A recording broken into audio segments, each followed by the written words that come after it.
আজ সকালটা মন ভালো আর খারাপ দুটো নিয়েই শুরু হলো।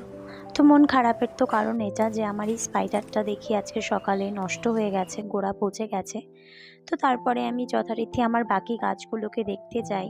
তো দেখলাম যে না, প্রত্যেকটা গাছই ঠিকঠাক কন্ডিশনেই আছে, ঠিকঠাক আছে। এটা একটু নেতিয়ে গেছে, বাট ঠিক আছে। তো আমার সকালের প্রথমের কাজই হলো এটা যে আমি সকালবেলা উঠেই গাছগুলোকে দেখি, ছুঁই। তো এই গাছগুলোকে ছুঁয়ে দেখার মধ্যে একটা আলাদা আনন্দ আছে। তো এখানের গাছগুলো তো মোটামুটি ভালোই আছে। তো আমার ছাদেও কিছু গাছ আছে, চলো দেখে আসা যাক। তো এই গাছটা হলো নীলকণ্ঠ, যে মহা আনন্দে পেঁচিয়ে উঠছে। আর তারপরে যখন এই গাছটা দেখলাম, আমার এই বেলি গাছটায় আজকে কত ফুল ফুটেছে, তাই না?